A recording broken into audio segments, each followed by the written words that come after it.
bideoan ere, hori ez, ikusten baduzu, agertzen da neska bat esanez, teknologia ez da neskei gustatzen zaizkien gauza bat, hori da esaldietako bat, gero beste bat esan dute, bai, mutiko batek esaten du, bai, nire gelan, bai, badaude asko, baina ez da ohikoa.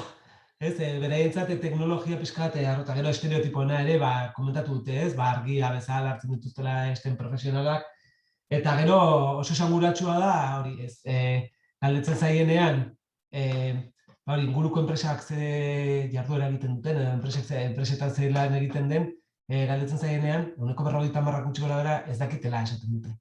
Eta Tolosaldea ez da eskualdea handi bat, ez da hiriburu edo ez da Madrid bat, ez da, azkenean gutxi gorabehera nahiko gertu dituzte industrialdeak, eta baina 50% erantzun zuen ez zekiela. Eta gero, galdetuta ere eskualdean lan egitea, ez, abertzea iradokitzen ziren galdetuta ere, 50% edo gutxi gorabehera esan zuten ere ez zekitela.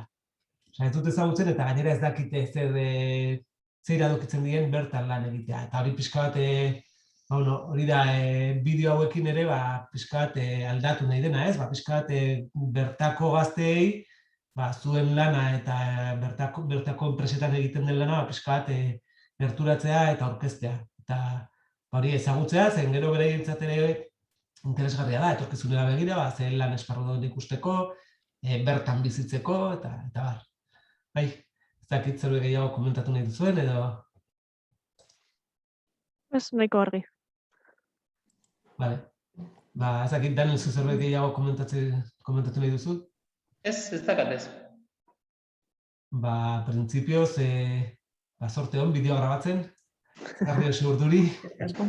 Eta, bueno, edo zer gauza behar baduzu ere, bidaliko izugu nekaneri eskatuko dut, nekaneri edo mireni eskatuko dizkit zuen bideo elektronikoak ere helarazteko gaurko aurkezpenaren PDF-a eta bideoa ere igotzen dugunean pasako dizugu, bale? Eta bideo hau ere horren ikusi duguna ere pasako dizugu. Bale, mila esker, gure aldetik eta... Zorte hon. Eskerrik asko, laster arte. Eskerrik asko. Eskerrik asko. Agur. Agur.